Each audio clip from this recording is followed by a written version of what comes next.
Okay, something a little different today we're going to do.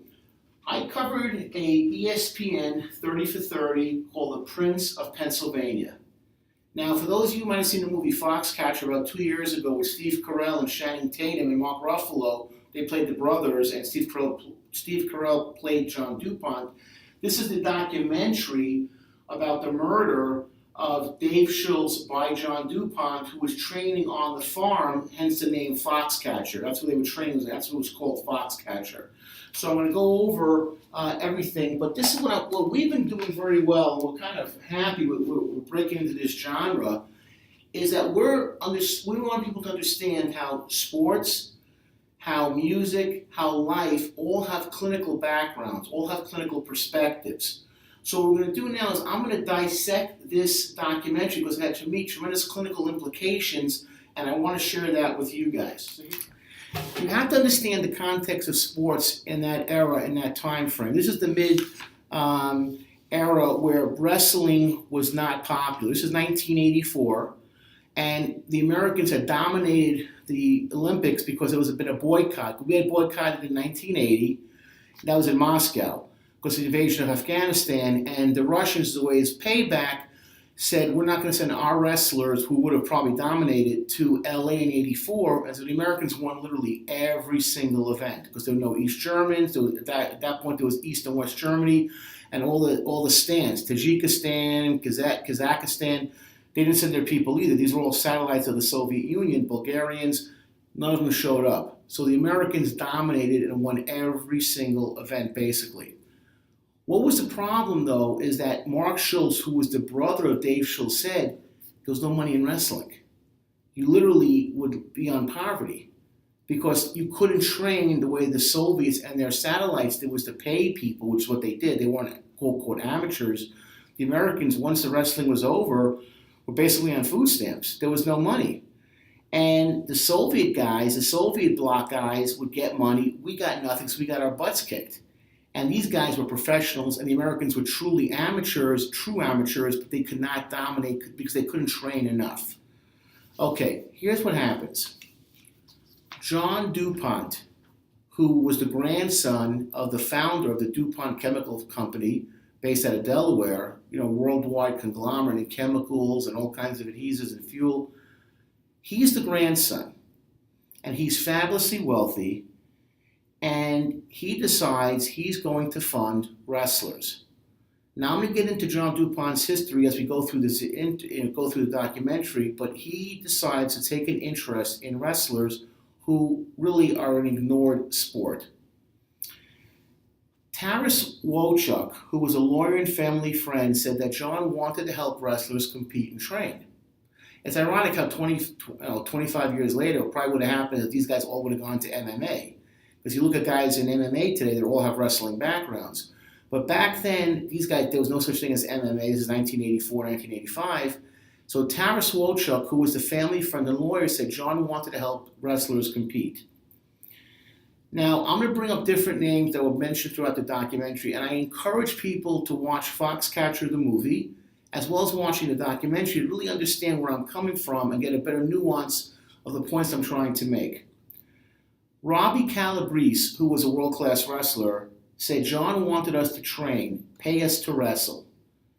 Dan Chad, another wrestler, said it was a unique environment. For the first time, you didn't have to scrape at some lousy menial job and then be exhausted and tired and then train again at night. You could actually train all day, get your rest, get your sleep, and be competitive. He gave $500,000, John DuPont, to U.S. wrestling, which back then was big, big money. And in 1987, they won their first world championship and title. Everything was free. Everything was open. It was a great, great work environment. You could get paid to train full-time and just focus on wrestling. And guess what happened? The Americans started to dominate on the world level. Now, here's interesting. This begins you understand how people's pathology start to emerge. Gail Wenk, who was John DuPont's ex-wife. John lived with his mother. Okay, there's talk in the documentary about a father, but clearly there was some kind of divorce because he's never mentioned at all in the documentary. And John never mentioned his father to the other wrestlers or even talked about him. They called it the trophy room. The house, of course, was magnificent. It was on 1,000 acres. Literally, I'm not exaggerating, 1,000 acres. Called the trophy room because they raced horses. They had wrestling paraphernalia, ponies. And he, because he was not a world-class swimmer, he tried out for the Olympics, but he wasn't good enough. He got involved in the decathlon. And where winning was all important to John's mother. Very, very important. And he would often comment, I did not live up to their expectations. The DuPont family name, the DuPont family legacy, and the DuPont legacy of dominating when it came to showing and riding horses. He spent a lot of time with the wrestlers. He seemed to almost to glom onto them. Why? He felt a kindred spirit with these young men. No, women, it was way before that was even going to happen. But he spent a lot of time with the wrestlers. His mother did not like this. And at a dinner, she made several comments talking about how the wrestling program had taken off. She said, I didn't want him to be involved with those people. Element of him wanted to be associated with blue-collar athletes. She didn't like it. She felt in a way that these athletes, these wrestlers, who often came from blue-collar or middle-class, even lower-middle-class environments, were beneath him, i.e. beneath the DuPont. And he had a lot of difficulty with her comments in those issues, and there's a shot of him waving a towel over one of the athletes in a competition trying to belong. So already you have a situation where you have a mother who is not supportive of her son and feeling alienated and lonely, and he's looking, in a sense, for acceptance, companionship, even quote-unquote love, non-family, because his own mother couldn't give him what he needed, and there was no father around. He had siblings. They were much older than him. They were out of the house. And by all accounts, the mother, the few pictures that you see of her, riding the horses and doing that stuff, she seemed, even from the film that they had, cold and distant. There wasn't a lot of hugging and kissing, talking, not a lot of emotion. We talked about this before, and it's very, very interesting to me, and I see this now as I'm getting older, and I've assessed so many people. If you don't get that affection need met early in life, it haunts you the rest of your life. Because you're not getting what you needed. You're not grounded. That foundation, as we've talked about before, has not been poured. And when that's not being poured, you're going to have problems. And it doesn't matter how wealthy you become, how physically fit you become, how quote-unquote successful you become. There's always going to be something lacking on that foundation, and you'll always be teeter-tottering, never getting your full potential because you didn't get your needs met. So already the mother is not there for him emotionally, not supportive, and the mother was intimidating. According to the ex-wife, and they only married for a very short time, for about a year, she made a curious comment. She said, I never knew how she felt about me. Interesting. I'm married about 57 years now, and my mother had comments about my wife, and my mother-in-law certainly said comments about me. So to make that comment, I never knew what she felt about me, you realize there was no hey, let's get together for Christmas Eve, hey, Thanksgiving coming over. I mean, again, she was only married to him for a short time. But there was no warmth. There was no mother-in-law, daughter-in-law kind of thing, we're going to go shopping together. Let's pick out the right dress. Let's look at the haul. Oh, those flowers are beautiful. Distant and cold. And you get that from watching the documentary. The mother was not there emotionally. Now, there's an interesting picture of John on the horses with the mother as they're doing some kind of riding. The mother is the one holding the reins, and it looks like John is still a little boy. He's sitting on her side. You'd think by now he'd be taking the reins. He's not. She holding the reins literally, not giving it up. And it's interesting, as you get older, you hopefully do this to your own children. You give them the self-confidence literally to take the reins. You want to get the next generation going. You don't want to keep a child stifled to become an adult child forever emotionally and socially. I have children, and I'm always trying to push them Do more, do more, be assertive, be aware, take charge, be a leader. But his mom literally was not going to give over those reins. I'm riding the horses, I'm in charge. You sit next to me like a little boy. Don't move. Now, this came from the lawyer about the ex-wife.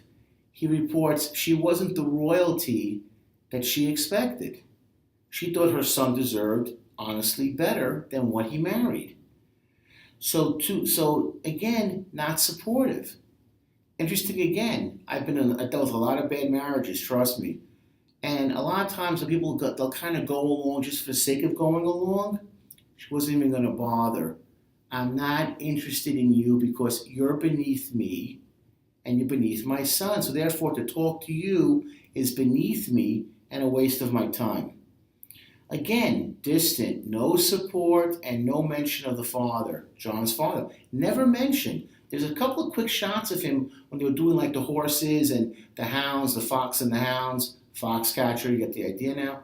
No mention of him. Disappeared. No talk of him. Mark Schultz, who was the brother of Dave Schultz, who was the one ultimately shot by John DuPont, said, I won the Worlds in 1987. The Worlds. First time an American wrestler won the Worlds. I was the poster boy of Team Foxcatcher. So what did they do for a promo photo of him? You'll see this documentary. He's like this. He's holding a flag behind him, there's a flag, and he's like this. They covered him in baby oil. That was the idea to get interest in Team Foxcatcher. They covered him in baby oil. He's wearing his the wrestling uniform. His head's down. The back of it is the American flag. And in John's mind, okay, he was the first champion of Foxcatcher. In John DuPont's mind, he was the epitome of the freestyle wrestler. And Mark Schultz said, but after I won the wrestling title, the World Wrestling title, he would not leave me alone. He became obsessed with Mark Schultz. He couldn't stop. He had to be around him. He made me very uncomfortable. He was invading my privacy. Here's something interesting also. You have to learn in a relationship with friends, even family. There's a time to be involved. There's a time to step back. Some people need a lot of hand-holding. Some people don't. Athletes are finely tuned, and they know what they need and what they don't need, and they'll tell you. But that's like people in life in general also. How do people screw up a relationship? They don't know the ins and outs of how to have a conversation. Back off. Okay. And people that do that successfully tend to stay married, have children that are functional, and do well in life, do well academically, do well economically, do well in their field of work, endeavor, because they understand the give and take of a relationship. John did not. He was never taught how to engage other people effectively. So when Mark Schultz won the Worlds, he was excited. He couldn't let it go. So Dan Shade, another wrestler, said that he became fixated on Mark, wouldn't let it go. Robbie Calabrese, Mark's a champion now. John liked being around championships. Scene of the two wrestling. Mark flips in, begin to realize how it's forced contact. What would they have in common athletically or really emotionally? There's actually scenes of them wrestling together, and John DuPont was a tall, like about six footer, very thin. And of course, Mark Schultz is built like the Hulk. So they're wrestling like, what would Mark Schultz get out of wrestling John DuPont? He's like 30 years older than him, 20 years older than him, not in athletic shape for being a wrestler, yet he's trying to worked out, yeah. It's like me saying, I can hold my own, with the Warriors, because I used to play ball in high school, man. I could light it up. Who am I kidding? I'm going to go up against an outstanding ball player on the Warriors. I couldn't hold a candle to him even when I was in my best shape of my life, let alone now. But I'm the team owner. Oh, so I could beat the guy in a one-on-one. You realize how laughable it is because there's nothing in common. But that's how he took it. Because you won and I'm funding you, we're now together. Mark Schultz said he knew that being around winners would rub off on him. He would not let me train or live in peace. So Mark said I couldn't focus. I could not focus. He made the best of a bad situation, but he realized the relationship was not going well. Okay, winners would rub off on him. Winners would rub off on him. When you have to live through other people, it doesn't work. I have kids. If they're successful, I'm happy for their success. If I have a coworker that does something better, happy for my coworker. I don't need other people's success to define me. I'm happy for their success. But if I have to be around quote, quote, winners or successful people to feel good about myself, there's something lacking in me internally that I'm not happy with who I am. And all of you have people like that. They're like, oh, because you're successful, like you're the best athlete in high school, where you're the best at this. They hang around you because being around them makes them feel like in a certain way, in a direct way, I'm with him, I'm cool, I'm a champion. And you see some people trying to get into nightclubs, like the entourage. Who are you? I'm with him, I'm with him, I'm with him. He's a winner, I eat, therefore I have to be a winner. Here's where it culminates. John took Dave Schultz to a museum he had created called the Delaware Museum of Natural History. And Dave Schultz says, Mark Schultz says, it was full of dead animals. Row after row, shells and birds and he said to me, it all began to make, he said to the camera, it all began to make sense. He had collected all of these things, these trophy animals, the birds, the shells. He was now collecting wrestlers. It was a very powerful statement and very, very self-aware. And it made me realize that, Mark Schultz had a very good insight on John's personality. He was now collecting wrestlers to feel good about himself. He had gone through this phase of collecting, animal trophies like bulls and eagles, whatever it was, game trophies, birds, the shells, the fish. Now, the rocks, now he was collecting wrestlers. More fun. Those things you put into a drawer and you lock away. But the wrestlers, that's 24/7. And if they win a competition, you bask in the glory. You bask in the glory as well. And another wrestler, Tony, said, I forget his last name, he said John was trying to control aspects of Mark's life. And Mark said to this lawyer, Taris, he said, John is stifling him. Here's what Mark Schultz said also. The higher you go up in any kind of endeavor, the more the pressure becomes more intense. And you need stability to win, and I was getting the opposite to compete, the complete opposite. You have to be, everything has to be stable. This is an important aspect of life as well. When I talk to people and I assess them, I do counseling, I always look for is what is the stability factor?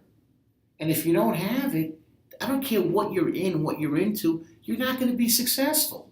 Relationships, work, family, children, if things are not stable, you will not be successful. And the harder you're trying to go to compete, and he was trying to compete in the 88 Olympics, if you don't have that stability, it's not going to work. And you need stability to be successful. One of the things as an LCSW that I have in working with people, the less stability you have, the harder it is to fix problems that are going on in your life. Generally, the more stable you are, the quicker you have what it takes to regain control or move on with your life. Stable, stable, stable. Job, spouse, children. Usually great things come from a period of calm. The mind is simply focused and relaxed. Anyone you talk to will say the same thing over and over again. What was the result?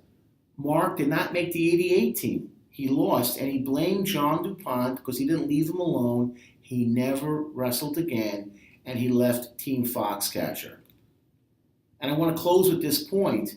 I can't stress this enough as an LCSW. When things are not stable, you are not going to be successful. People will tell you, oh, I thrive on chaos, I thrive on confusion, I thrive on cuckoo. No, you do not. You may get away with it for a point or two, but chaos does not lead to control. Chaos leads to crazy. We're going to stop right here, and we're going to take it again to the next part. Thanks.